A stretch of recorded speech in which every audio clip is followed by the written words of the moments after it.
Hey guys, let's answer all of your burning questions about business, FAQ style. Let's go. This is an extra fun video because we put all of the FAQs that we see around the internet on YouTube videos or from our Instagram, and we added them to this bowl. So we'll just pick them out one by one, answer it. Some of the stuff is covering the admin or unsexy side of business, but it's more of the stuff that we wish we knew when we were starting out. Maybe you learned the hard way, so we want to help you avoid doing the same. Hopefully all of these will be really applicable and give you guys a lot of takeaway advice that you can start applying within your business. If you guys have any additional questions we don't answer in this video, don't forget to leave them in the comment below. We'd love to make a part 2 for you guys. You want to pick first? Do I do it Effie Trinket? Yes. Hunger Games style? Although she picks the very top one from the whole bowl. Have you noticed that in the Hunger Games? No. She literally does this motion, and then I swear she goes down and picks the very top one from the bowl. So Cactus was extra unlucky because she was like at the top. Well, it's her sister Prim. I didn't read the book 7 times. Why would you ask me? Oh, this is a really good one. I know. What is it? What's one famous phrase or quote that's very applicable? What's one famous phrase or quote that's very applicable? What's one famous phrase or quote that's very applicable in business? I would say don't count your chickens before they hatch. That is unfortunately very applicable in our kind of business. People will hop on a sales call and basically promise that they're going to work for you for the rest of their business, and then you literally never hear from them again and they completely ghost you. Or you're almost done with a project, ready to move on to phase 2, and they completely pull out of nowhere. Just don't count on somebody working with you just because they say they are. This is why we have legal things in play to where they cannot back out unless there will be repercussions, because word of mouth isn't good enough. People have good intentions, but they may not always follow through on them. As excited as you are to work with them, they may not necessarily feel the same way, which kind of to go along with that, just because you're really excited to work with a specific client, maybe they're right in the industry that you've been wanting to work with, it sounds like a really cool project you would love to work with, doesn't mean that they feel the same way about you. You could be their 17th interview of the week, which we have been told. One time we were on a consultation and they were like, yeah, you're my 9th interview of the day. And we were like, awesome. How did you fit that all in? Like, can't wait to never hear from you again. No, like you will beat out your competitors sometimes. But again, there's a lot of factors that go into it. Sometimes they have well-meaned intentions and would like to work with you, but budget just may not be in the cards, and that's okay. So just make sure that we keep track of our money in an Excel sheet and it does not get changed until the money has hit our bank account. We do not plan on, well, this customer said they're going to work with us, they're going to do this. We learned that the hard way when we've planned for clients who then dropped out of their contract. So that's just how business goes. Just do not count your chickens before they hatch. Going off of that, we do watch this one sales trainer. Her name is Shelby Sapp, and she does have some good tips and advice for sales here and there. One thing that she talks about is having stoicism in sales, and kind of what that means is whether a client ends up going with you or, a customer ends up purchasing from you or not, you can't let it affect your emotions too much. You can't take it personally. If they do decide to go with you, great. Just get right back to work and try to land more clients. You don't need to go out and maybe blow all of the new money you just got on a fancy dinner to celebrate and reward yourself. And if a client doesn't go with you, you don't need to let that, ruin your whole day or go into some kind of spell of not feeling very motivated or like you're never going to get another client. You just have to keep working on getting more clients and practicing that stoicism in sales. Overall, just have emotional regulation. Of course, you should celebrate your wins, and it's normal to feel bummed when you don't get a client, especially when you really want them. But if you have a lot of high highs and low lows, it's really easy to get burnt out from that. So the more you can regulate it, the better it'll be for the long run. Okay, next one. You want to pick? I'll pick the next one. Do I really need to invest in marketing, or can I just post for free and get clients that way? Okay, that is a good question. So yes, almost unfortunately, you do have to reinvest into your business in order to keep it growing. Now, we will say we've heard the number 30% of your revenue should be allocated towards your marketing mix. That might vary depending on your industry or your competition, but generally you have to reinvest in a marketing mix. And again, your marketing mix should definitely include a few really high quality touch points that you can do really well, because it does take someone more than one touch point to actually make a decision and go with you in today's day and age. I think we leaned on referrals and networking a little much at the start of our business. And then one day we realized we need to have enough organic traffic coming in that if all of our referrals and network dropped off tomorrow, we would still have a ton of leads coming in. And again, that was a huge reason why we decided to invest so much back into our business and back into our marketing mix. And so we definitely recommend you doing the same.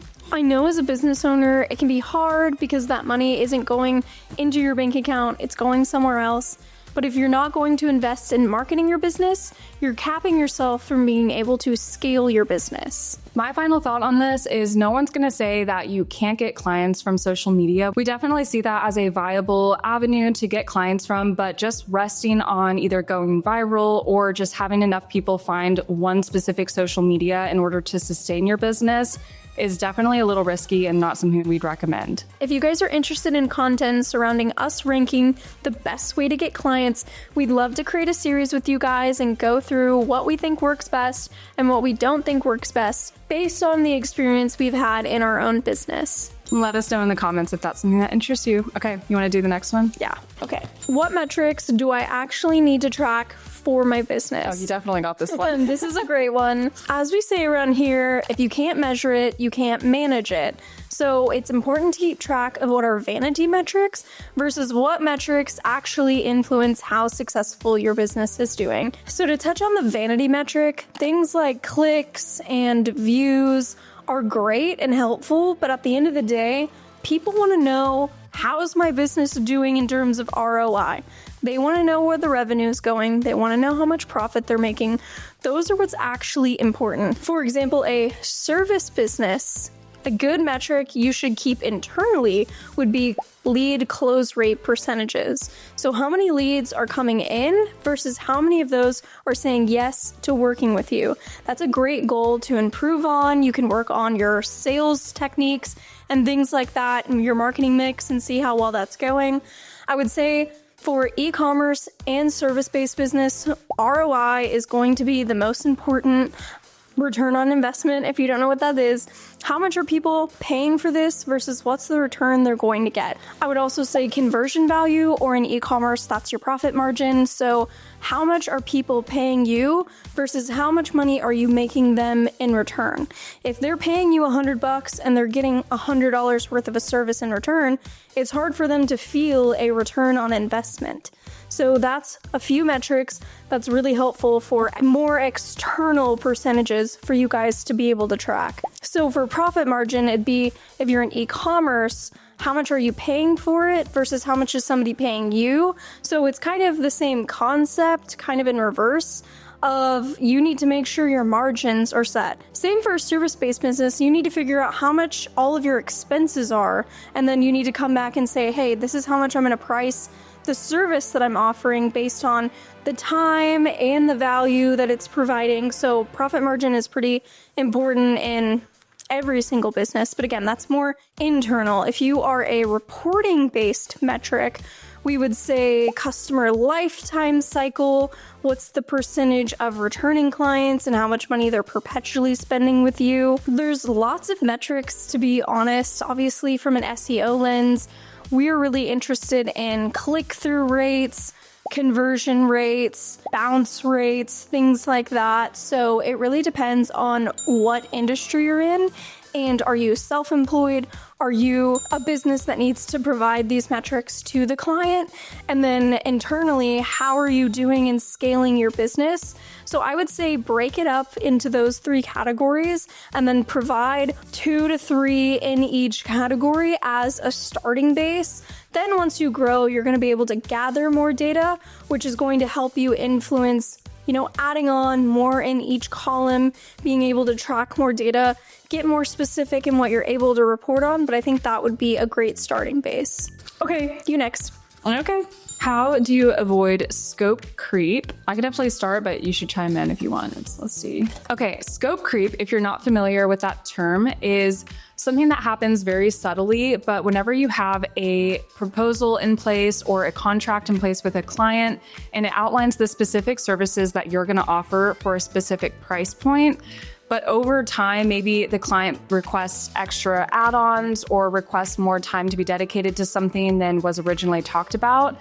Over time, if you're not careful, the scope can grow and grow and grow. And then you can look back and be like, why have I spent so much extra time on this client when I've gotten paid the same as any other client? And you kind of wonder when this has happened, and it happens really slowly and over time. So let's talk about a few ways to avoid that. This is something that we see happen often when the timeline on a project is really long. So again, this might be more applicable for service-based businesses who have longer contracts or proposals or timelines on certain projects versus just selling a product to someone. But our first tip would be to write your scope at the beginning in your proposal or in your contract or both in very specific terms that you can refer back to later. Get as specific as possible when you're writing this so that later they can't say, well, this is ambiguous. I think you owe me more time here. I think you owe me more deliverables. You can point to exactly where it says in the contract that they signed that you have fulfilled the contract or the proposal set. The second tip would be to keep your boundaries strong throughout the entire life cycle of the project. Again, even when these projects are really long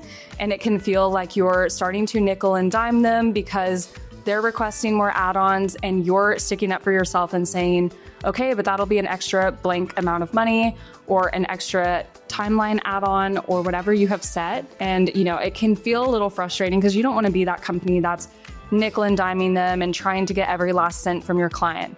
But there's a difference between that and just standing up for yourself and the boundaries you've set before. It's okay to be a nice guy and still respect your boundaries, because at the end of the day, it's not like a lot of these clients are trying to take advantage of you. It's something that they think of, they're excited about their business. So again, most of the time, scope creep happens on both sides on accident. But if you set the precedent early on that they can ask you for things to be fulfilled and you say yes with any additions to the project scope, then it could potentially lead to something like a scope creep to where, well, they've said yes to this. I wonder if I could also ask them to get this and this. Again, it builds on itself because it almost acts like momentum because, again, they're excited. You're helping them grow their business, most likely. Okay, so we're not like legal experts or anything, but we definitely always recommend doing things by the book. It might be a little bit of a headache or a little bit expensive, but it usually will save you from a much larger headache down the line. Plus, when you invest in your business, that starts with momentum to get you excited about doing your business. The more official you are, the more official you feel and ready to get things going. All right, let me pick the next here. I'm repicking. I want a fun one. Tips on hiring my first contractor. Ooh, that's a good one. I want you to start. Okay. When you're ready to outsource, make sure that you're hiring slightly before you actually need them to be there. So when you go ahead and go forward with it, don't be afraid to hire all around the world. So Upwork and Fiverr are fantastic programs. We definitely recommend looking at that first. However, we've had a ton of success just posting on my personal LinkedIn page, posting in a Slack channel, and just asking around to see if anybody knows, because that way we have a physical or personal connection with somebody that we're hiring, so the trust factor goes way up. However, when you are interviewing for all of these positions, make sure you keep those old notes, because just because they're not the perfect fit for that specific job, you may be able to use them later down the road if you really did see the value they could add to your business, but you don't necessarily have the role or budget for them right now. Not to go overboard with the good to great quoting, but getting the right people on the bus is huge for your business. So maybe you had an idea for a role, but then you interviewed somebody and you could see how well they could fit. Maybe you get them on the right bus and figure it out as they go, because good people are very hard to find and harder to replace. Also, adding on to that, this is more general security advice and cybersecurity, but don't give anyone that you outsource or contract work to more permissions or access than needed for the job at hand. So don't give ownership access where management access would suffice, like when you're sharing documents and stuff like that. And whenever they're done with their project or the timeline of your contract, make sure you revoke their access to keep everything in-house and really buttoned up. Okay, my turn. Oh, this is fun and very specific to us. How do we handle working remote? So if you don't know, Madison and I are both from the DFW area. I still live in the DFW, but now... Oh my gosh, I live in Salt Lake now. Dude, you're about to say When I started this series, I was in LA, so... Now she's in... Now she's in Utah, so it's definitely a challenge because at the end of the day, we've admitted that a weakness of ours is that we work best in person together. It's irreplaceable to have the energy in the room, being together. But I will say we've done such a great job with being remote. We FaceTime every single day. If not, we're on Zoom as well, which really helps to keep in touch. We don't necessarily ever schedule meetings between us.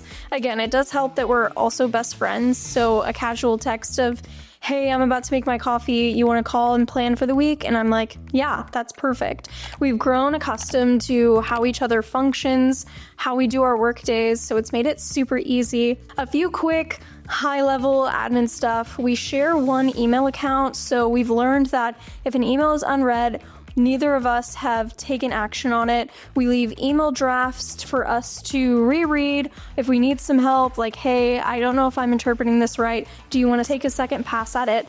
That's been really easy. And scheduling as much in-person activity as we can. However, it does usually turn more fun than work when we're together because we just can't help it. What would you say? As she said, we've been able to figure out a cadence that works well for us, and we know each other's schedules and each other's lives really well. Again, we're best friends and business partners. If you are a solo entrepreneur, we would definitely recommend, if you're remote, try to get out of the house as much as possible. Go to coffee shops, go to the co-working spaces, try to just go for walks during the day, switch up your environment, sit in a different place in your house than you normally do to do work. Anything you can do to keep the energy flowing, keep things feeling a little fresh, it can really help not feel like you're bogged down and just working from the same area every day. When you're out and about, you never know what interactions you have might lead to. So we definitely recommend, if you're remote, try not to stay too remote. Try to stay around some people in your community and your network. Okay, next one. What's one thing that seems easy or a just grab from ChatGPT type, but should be given more thought? I need to think about that for a second. I know, me too. Okay, my initial thought on this is that a really good, sound, robust, completely leak-proof contract cannot be overstated. If you are an e-commerce or product-based company, you need to have some legal pages buried in your footer, like policies, what you are and are not liable for, stuff like that. But as a service-based business, we, and if you are as well, need a really great sound contract that spells out exactly what you are and are not liable for, what you are including in your scope versus what's not included in the scope, what all of your regulations are, timeline, if there's any additions, what is that going to cost, what is the client responsible for versus what you are responsible for, who owns what at the end of the day. The list goes on. We want it to be the kind of, we're not like other marketing companies, cool girls, and have this short and sweet contract. But boy, did we learn quickly that it does not matter. You do not need to be nice about it. This is a legal binding contract. It's at the end of the day going to protect you and your business. And that's what's most important. Let me just clarify one last time, if we haven't said this enough, we are not legal experts and we're not giving legal advice. Go do your own research and talk to your own real humans about this stuff. We're just talking about our experiences to try to help you out. Okay, love you. Love you. We're just girls. Bye. Oh, wow. Settle down. Works are fine. Do you have any basic admin recommendations? I got this one. Okay. Okay. We have plenty of tools we would recommend. We'll also link in our description all of these that'll take you right to where you need to go. So for our client management system, we use Honeybook. For our internal project management system, we use Monday.